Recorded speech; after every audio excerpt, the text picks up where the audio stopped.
Long before monotheistic religions reshaped the ancient world, the people of Mesopotamia worshipped a vast pantheon of gods. Each city had its own divine protector. Each deity had its own domain. But one god rose above the rest. His name was Marduk. Originally a local god of Babylon, Marduk was not always supreme. In early Mesopotamian religion, powerful deities like Enlil and Anu dominated the cosmic order. But as Babylon grew in political strength, so did its god.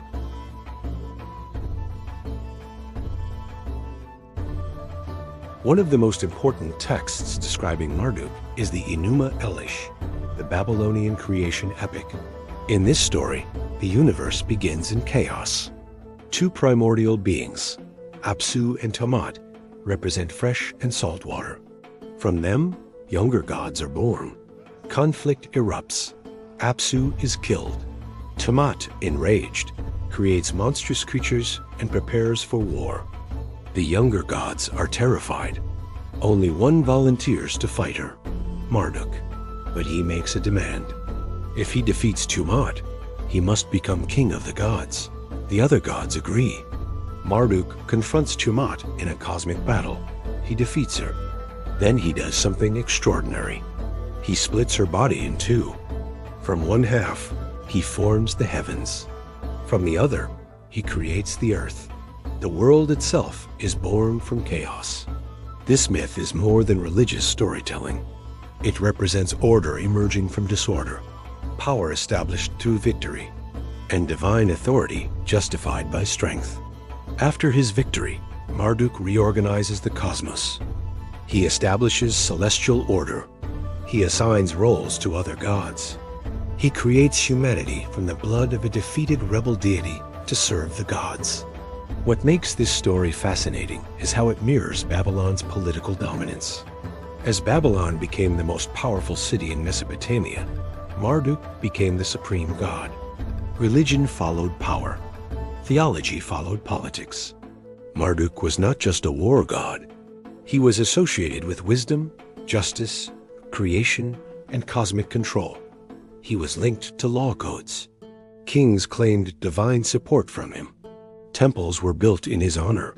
The massive ziggurat at Menanke, possibly linked to the Tower of Babel story, was dedicated to Marduk. But what makes Marduk truly mysterious is the transformation of his status. How does a local city god become ruler of the universe? Was this purely religious evolution? Or was it political propaganda written into myth? The Enuma Elish was recited during the Babylonian New Year festival. This ritual reinforced Marduk's supremacy annually. It reinforced Babylon's dominance symbolically. In ancient Mesopotamia, mythology was not separate from state power. It legitimized it. Marduk's rise shows how ancient civilizations used myth to establish authority. Today, historians analyze the Enuma Elish not only as religious text, but as political literature.